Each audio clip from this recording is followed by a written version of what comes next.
اب دیکھیں یہ مجھے پہلے تو بتائیں کہ اب یہ تو واضح ہے، اب خان صاحب ہر دوسرے دن یہ بات کر رہے ہیں کہ جی مجھ سے مذاکرات کریں، مجھ سے مذاکرات کریں. ہم نے کل کے شو میں بھی اس پہ ڈیبیٹ کی کہ اس سے پہلے بھی وہ 50 مرتبہ یہ بات کر چکے ہیں کہ اسٹیبلشمنٹ سے ہی مذاکرات کرنے ہیں. اب وہ جو اتنا انہوں نے دوبارہ سے اس چیز کو پمپ اپ کیا ہوا ہے، اس کی کیا وجہ ہے؟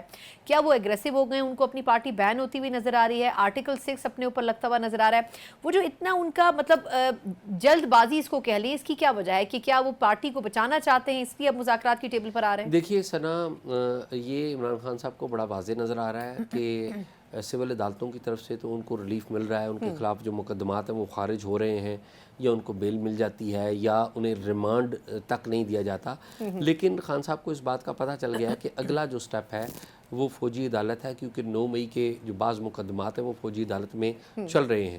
اور جو 9 مئی کے حوالے سے جو تحقیقات کی گئی ہیں پنجاب پولیس کی طرف سے اور سیکیورٹی حکام کی طرف سے، اس میں بانی پی ٹی آئی کا نام لکھا گیا ہے کہ وہ اصل پرپٹریٹر جو ہے یا دا مین بیہائنڈ دا ہول انسیڈنٹ، جنہوں نے پہلے سے ہدایت دی تھی کہ اگر مجھے گرفتار کیا جائے تو آپ نے فلاں فلاں جگہ پہ یہ ری ایکشن کرنا ہے. لیکن وہ تو کہہ رہے ہیں میں نے پرامن احتجاج کی بات کی تھی، اس میں کیا بری بات ہے؟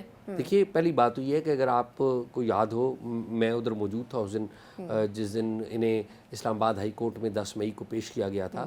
میں نے خود بانی پی ٹی آئی سے پوچھا تھا کہ یہ جو ری ایکشن ہوا ہے آپ اسے جسٹیفائی کرتے ہیں؟ تو خان صاحب نے انسٹیڈ کے اس کو کنڈیم کرنے کے 9 مئی کے واقعات کو انہوں نے کہا کہ اگر مجھ سے اس طرح گرفتار کریں گے ایسا ہی ہوگا اور لوگ ایسے ہی کریں گے. وہ جسٹیفائی کرتے رہے ابھی تک اس پر قائم بھی ہے، اور ابھی تک اس پر قائم بھی ہے. لیکن بعض اوقات جو ہے وہ یو ٹرن لے لیتے ہیں، اور جو ان کے فالورز ہیں، بلائنڈ فالورز ہیں زیادہ تر، وہ جس طرف رخ کرتے ہیں اس طرف. آپ کے خیال میں یہ جو سٹیٹمنٹ انہوں نے دیا کہ اس میں پرامن احتجاج میں تو کوئی بری بات نہیں ہے، لیکن بعد میں پارٹی نے اس کو ڈس اون کیا، انہوں نے کہا خان صاحب نے تو یہ کہا ہی نہیں، پھر وہ بعد میں کلیریفائی کرتے رہے کہ نہیں میرا یہ مقصد نہیں تھا جو رپورٹرز جن سے بات کی انہوں نے. آپ کے خیال میں کیا یہ سٹیٹمنٹ بھی ان کے لیے اتنا ہی لیتھل ثابت ہوگا؟ اور دوسرا یہ تو ان کو واضح ہو گیا کہ ان کے لیے جیل سے باہر آنا اب ممکن نہیں ہے. دیکھیے ثنا، عمران خان صاحب بیان اے دیں یا بی دیں، ابھی تک سٹیٹس کو ان کا چینج نہیں ہوا. سٹیٹس کو صرف ایک صورت میں چینج ہوگا، اے کہ اسٹیبلشمنٹ ریویو کر لے عمران خان صاحب کے ساتھ اپنے تعلقات کے اوپر، یا بی اسٹیبلشمنٹ گورنمنٹ کے ساتھ اپنے تعلقات کے اوپر ریویو کر لے. ہم اچھا لگے یا برا لگے، یہ اچھی ہے یا غلط ہے، میں اس ڈیبیٹ میں نہیں جا رہا، لیکن میں آپ کو ریالٹی بات بتا رہا ہوں کہ یہ 2 سینیریو ہیں کہ جس میں یہ سٹیٹس کو جو ہے عمران خان صاحب کا وہ چینج ہوگا. میرے خیال میں اور تو کوئی تیسری کوئی امکان نہیں ہے. لیکن ایٹ دی سیم ٹائم جو نوک ہے اسٹیبلشمنٹ کے دروازے کے اوپر عمران خان صاحب وہ کر رہے ہیں.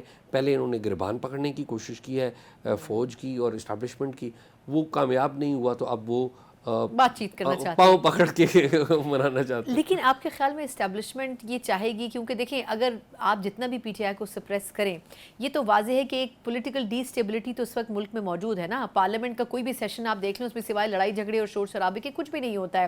تو بظاہر تو دیکھا جائے تو امور چلانا حکومت کے لیے بہت مشکل نظر آ رہا ہے. تو ایسی سچویشن میں کیا اسٹیبلشمنٹ یہ چاہے گی کسی نہ کسی طرح ان کو پی ٹی آئی کو سیٹلڈ تو کرنا پڑے گا پارلیمنٹ کے اندر؟ وہ کیسے ہو سکے گا؟ دیکھیے جو آپ نے بات کی نا کہ سٹیبلٹی نہیں ہے، سٹیبلٹی تو اس وقت تک پاکستان میں نہیں ہوگی جب تک آپ لیٹر اینڈ اسپرٹ الیکشن نہیں کرواتے، ڈیموکریٹک نارمز ان کو بحال نہیں کرتے، ڈیموکریٹک انسٹیٹیوشنز ان کو مضبوط نہیں کرتے. خان صاحب جب تھے تو سٹیبلٹی اس وقت بھی نہیں تھی، خوف کا راج ضرور تھا. آپ کو پتہ ہے کہ پولیٹیکل اپوننٹس کو گرفتار کر لیا گیا تھا، میڈیا کی کا گلا گھونٹا گیا تھا، میڈیا کے لوگوں کو بھی گرفتار کیا گیا تھا. یہ میرے اور آپ کے سامنے ہے. تو سٹیبلٹی کی اگر آپ بات کریں تو 2018 بلکہ زیادہ درست اگر بات کریں تو 2014 کا جو دھرنا ہے اس کے بعد سے پاکستان میں سٹیبلٹی نہیں آ سکی. تو یہ اس کی وجوہات آپ کو بھی پتہ ہیں کہ جب تک ایسا ہوتا رہے گا، ڈیموکریسی کو آپ نقصان پہنچاتے رہیں گے تو سٹیبلٹی تو نہیں آئے گی. آج آپ ایک پارٹی کے ساتھ ہیں، کل آپ دوسری کے ساتھ ہیں، آپ نے دوسری کو شامل کر لیا، گلے لگا لیا اور پہلی کو چھوڑ دیا.